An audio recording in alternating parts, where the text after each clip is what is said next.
Hey guys, Lord here, back in with another action figure review. Today we'll be taking a look at the Animaniacs Ultimates Wave 1. Fingers crossed for a Wave 2. Please! Dear God, let there be a Wave 2. Wakko. This, of course, is brought to us by the fine folks over at Super7. And, unfortunately, I don't have too much for story time in this video because Wakko... first of all, he is voiced by Jess Harnell, who I'm not too familiar with outside of Wakko here. I didn't do a ton of research before I started shooting this video, so I'm unfamiliar with his or her work. I mean, his name is Jess. But I will tell you, as a kid, Cartoon Network used to play Wakko's Wish a lot, and that was my first exposure to Animaniacs, and, if you want to know what Animaniacs is really like, watch the reboot on Hulu. Wakko's Wish is a little bit more of a serious movie. Okay? It's not exactly a tried and true representation of the series. It's good. It's a good movie. But it's a little bit more... I don't know if serious is the right word, because this is freaking Animaniacs, but... You know, it's a little bit more tame compared to the insane zaniness that is Animaniacs. So, with that being said, let's get right to the chase and get into the meat and taters of this review, starting off with Wakko's accessories. I always thought he sounded like a baked version of Ringo Starr, by the way. I don't know if anyone else noticed that. It's got a pair of the open hamburger helper hands. We saw these with Yakko. I don't think him and Yakko share the same hands or hand size, but if you wanted to swap them amongst the two, you could probably do that. He's got a pair of grip hands. See, the grips are slightly different sizes. And then, speaking of slightly different sizes, we got two more grip hands. This one is really tight grip, and this one is really wide grip. Get into that in a moment here. Because he also comes with a pointing finger hand. It's pretty funny. He too also comes with the zigzag tail. Saw this with Yakko. I don't know why, but it comes with it. He comes with this gladiator helmet head, which I don't know what this is from. He's got this surprised look on his face. I wish you could take the helmet off. It does not appear that you can. It's maybe unglued or something. Wow, this feels hollow. Holy crap, it is. Huh. His head feels hollowed out right here in the front. That's interesting. Hopefully this isn't white paint, because you could mess that up if you're not careful, but... Like Yakko, he's got the ball-jointed ears. And the cool thing is, him and Yakko share the same ear sculpts. If you want to have a pair of ears that don't have a bunch of mold degradation on them, like these do, you could pop them out and swap them. This is exactly what I did, because I didn't want a bunch of ears with mold flash on them.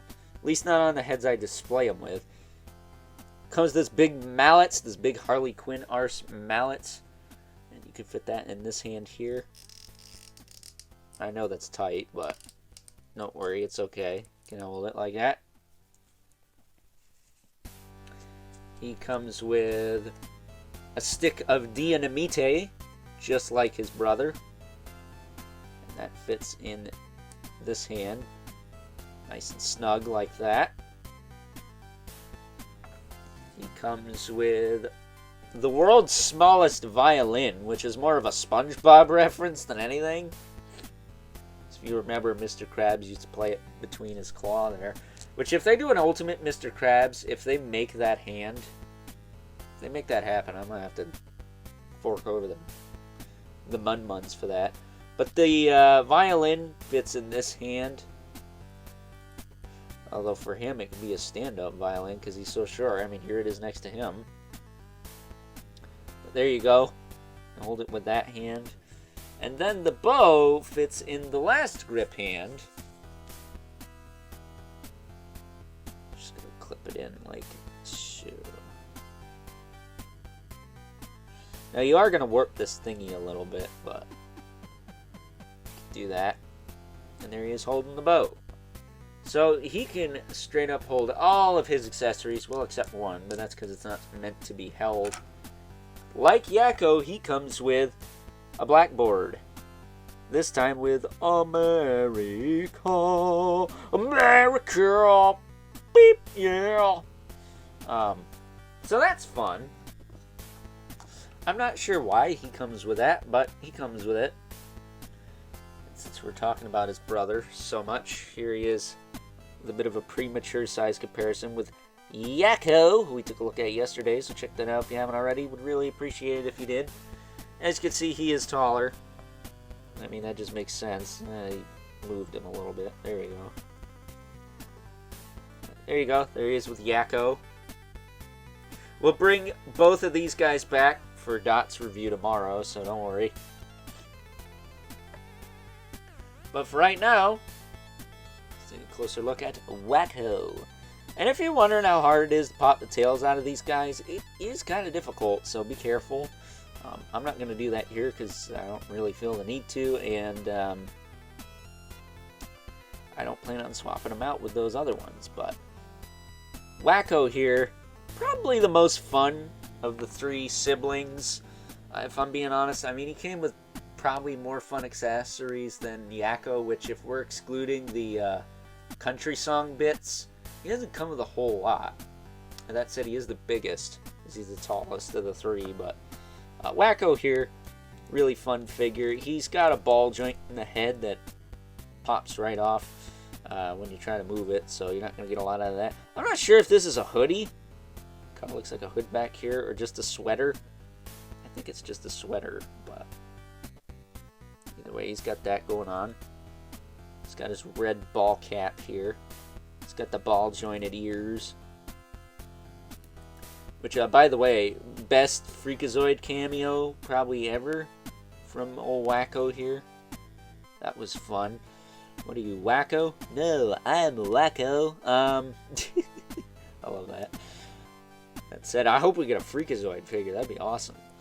He's got disc hinges in the shoulders. They can go out, back down, or rotate forward and back. He's got a swivel in the elbow with a hinge, but his hinges, I had to heat up his hinges to get them to work, period, and they don't work that great, but it's fine. They do rotate, but again, not great. He does have a swivel in the wrist with a hinge. He's got like a swivel in the waist, but it doesn't do a lot. It does tilt back and forth a little bit. Probably could have just left this a solid piece. So you can't do much with it. His hips can kick forward and back. He does kick out a little bit.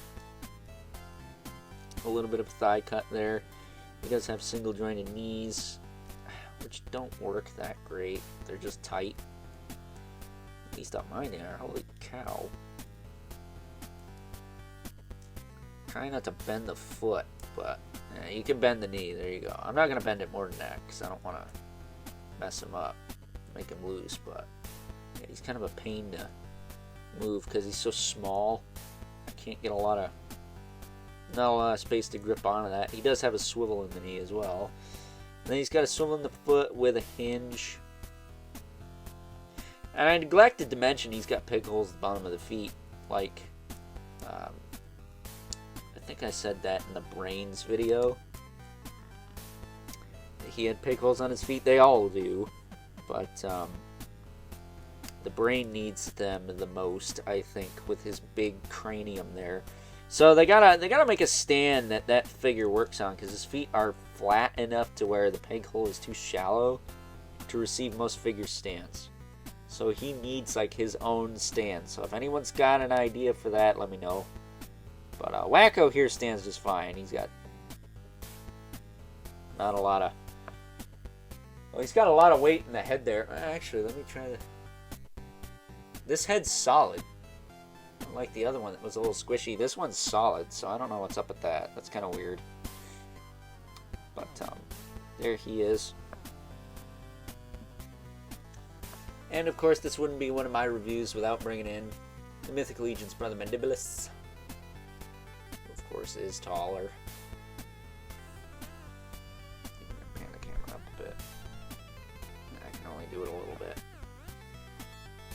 So of course, we also have the infamous 11 Spawn. As usual, towers over everyone.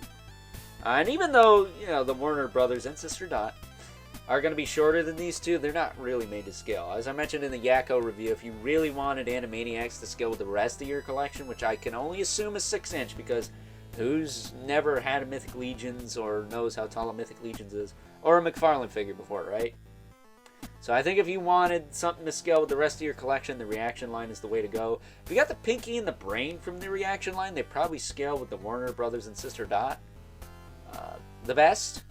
Because the Pinky and the Brain, the Ultimates line, are pretty much their own scale. They're not going to scale with practically anything but yourself. So with that being said, it's time now to wrap things up. Some final thoughts.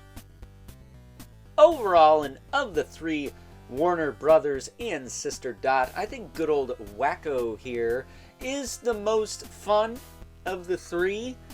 I mean, objectively, Yakko is probably the best action figure of the three because he's skinny. You can do more stuff with him. But Wakko here comes with way more accessories in general and more fun accessories in general because he's got more variety in the hands. He's got the world's smallest violin, which again is more of a SpongeBob reference than anything. He too comes with a chalkboard with America on it. He's got the mallet. He too comes with a stick of dynamite. And I'm still trying to figure out what that gladiator head is from, but he comes with that too. So, really fun figure. Welcome addition to the line. You can't have Yakko without Wakko, and you can't have those two without Dot. So stay tuned, because tomorrow we'll be wrapping up Animaniacs-a-thon, whatever you want to call it on the channel here, with her. So with that being said, until next time, I'll catch you guys later.